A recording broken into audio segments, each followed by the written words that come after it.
both have they're imbued with a very distinct mood, and I'm quite curious to know, was that mood always in place when you conceived the idea for this film? Yes, the mood was in place right from the start when I started writing it. I had one morning and I sat and wrote the basic story about the sort of 10 pages. It was very much the mood of the village, and I remember writing about things that didn't come into the actual film, but the idea of being an outsider in that village, which Dawn is, and so is Nick, and even David, he's been away, but he's come back, and that sort of feeling of getting lured in, all to do with mood. So, yes, it's very much a mood piece. And did you always see the film itself as almost, in a way, a series of fragments of memory? I'm really glad you... It's a lottery, you can short straw. Well, there was a massive amount of room for interpretation, which is always an interesting thing in the script. There are obvious plot elements, and there's an awful lot that's just sort of left to the imagination of an audience, and obviously us in collaboration with telling as much of the story or leaving it as opaque or cloudy as we wanted to. And also the idea of improvising around that as well, and building a relationship which an outsider, even though she's my wife, is trying to piece together, was an interesting thing, because you can hold secrets on screen and you just have reveals as far as her discoveries reveal them, rather than having to play them. So that was part of it, but the improvisation was one of the things I was interested in. And but I don't like watching him. My character is, or me, I don't know, maybe it's just me. He's interesting. Yeah, he's interesting. I was interested in there's a real sort of taut string of violence in amongst this need to have a child, and it all stems back from this incredibly sort of complex childhood he shared with his brother in this really dysfunctional, abusive home. And also it's a part of the world and a class that I haven't played before, and not really anyway. So yeah, I wanted to explore that. When I knew Claire and Sean were on board, that was the funny job. And so, actually, can I say no flashy job, which is slightly alarming. To play out an intention or a personal truth that may be a lie for somebody else, but to him is a truth. And I know it sounds a little bit like a sort of get out, but I think what is interesting, as I said before, is the idea that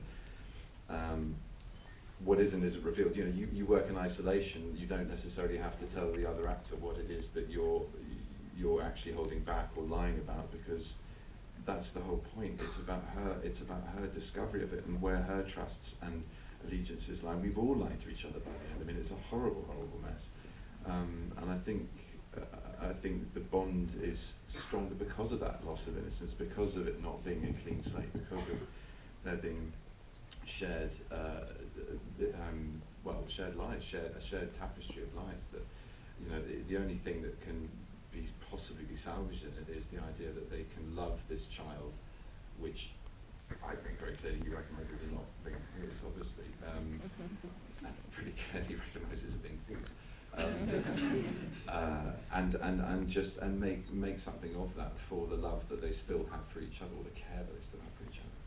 I mean, it's a pretty damaged situation, but I mean, to go back to your question, yeah, I think it is. It's very much in the playing of it. I mean, to me, when I watch it, the only innocent is Nick, and he's holding things back because he doesn't know how to express them, because he's still a sort of damaged child. Well, this is my interpretation of it. But I think there's a sort of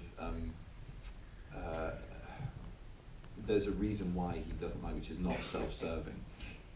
You said to me, I didn't say to you, but you said to me, Nick is the only one who doesn't lie in this story, and in life he as a character doesn't lie. I remember you saying that to me, and I thought, oh, that's very interesting. I hadn't quite noticed that, but it's true, I think. Well, yeah, I think it's true. I think also as well for that particular character, there's something about the reason that the drama begins in the story is that he's coming in a way to exercise his own demons. He's returning back to sort of reported sounds, you know, it's good.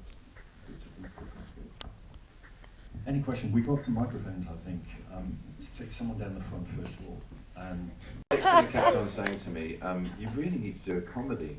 Yeah. You know that you have a gallows humour when you're doing intense or dark work, and if you are taking yourself to somewhere that's unpleasant and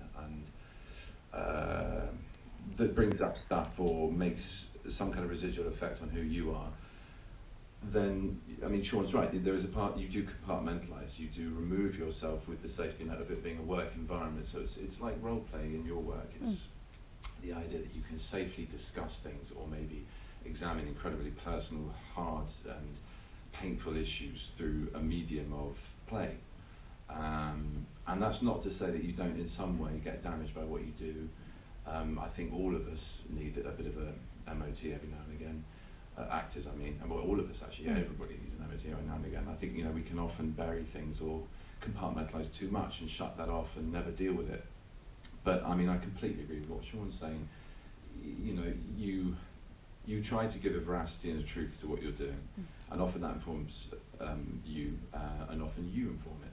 You can be stereotypically cast typed. You can be asked to do something that's very outside of your comfort zone, and then you have to take on things you're unfamiliar with, and that can be very unsettling in itself, let alone if they're really horrible things like murder, fratricide, rape, or killing, and of any sort. And I think it's important to sort of make sure you trust the people you're working with. But yeah, I think, you know, I think actors, we're all a bit damaged in a way, but then I think there's every single one of us, there's things that are in us which we're not allowed to play. So in some ways, we're very lucky we get to exercise those extremes. Because I think the scene when Actually, you push sorry, that... we do have to carry on. It's sorry. It's not about the film either at all, sorry.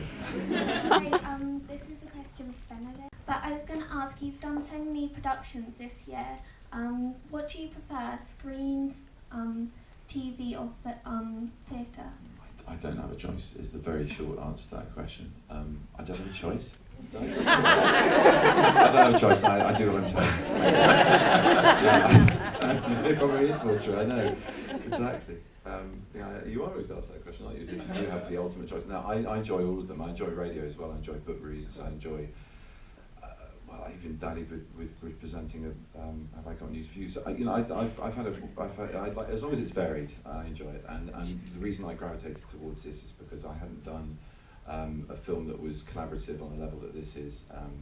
That's all of us, you know, at a very similar stage, and doing something in a way I've never done it before as well. So even within each medium, there are different levels or challenges. So I don't really have a favourite. I mean, I enjoyed this in some ways as much as I enjoyed doing Frankenstein, a completely different animal. So it's an impossible question to answer.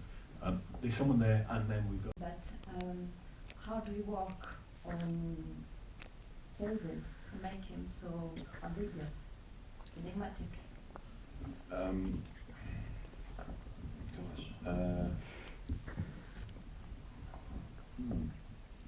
I can't remember, how did I work on David? Sorry. I think the work I did on David was interesting. I mean, we had a lot of conversation, and as Dixon has said, you know, without giving too much away, then I'd go away and I'd start to imagine what the reality and the actual story was from his point of view. And we improvised. We rehearsed for about a week, was it? 4 days? Well, yeah. So yeah, that was almost a week and a half. Not enough in the director's life. Not another normal human being's life, but yeah. But, we rehearsed for a bit of time in London, and we did some improvisations in the park. Then we just on set. I researched the area. I didn't go before, I couldn't go before, but I did go there and drama festival, and she basically, I decided that he was, because he'd been moored with a gentrified by his experience in the city as a teacher, that he didn't have such a strong accent, but it was something to play down, whereas Nick has held on to his, because it's part of his identity when he's in war, and we can talk about that.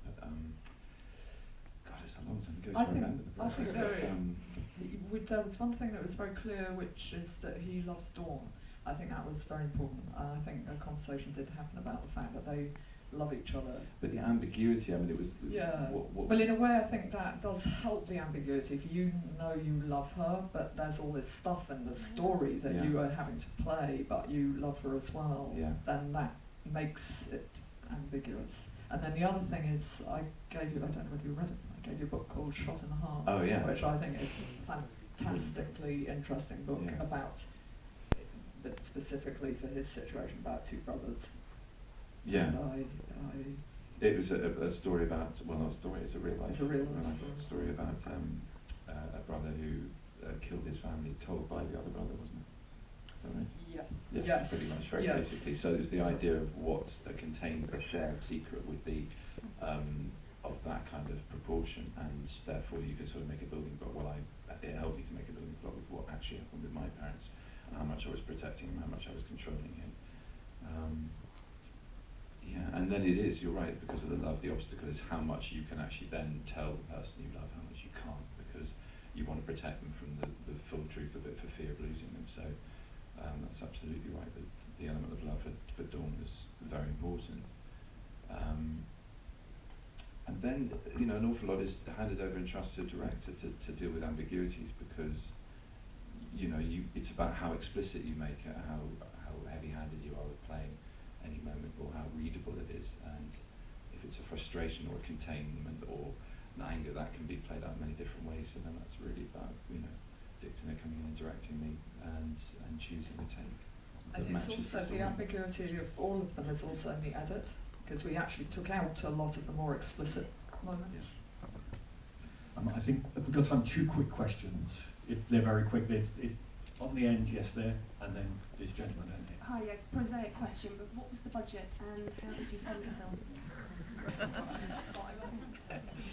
The budget was 330,000, and it was funded privately and with the tax credit, which gives you, the government gives you a third back, and through our post-production houses, where we spent a very great deal of time. They're also invested in the film.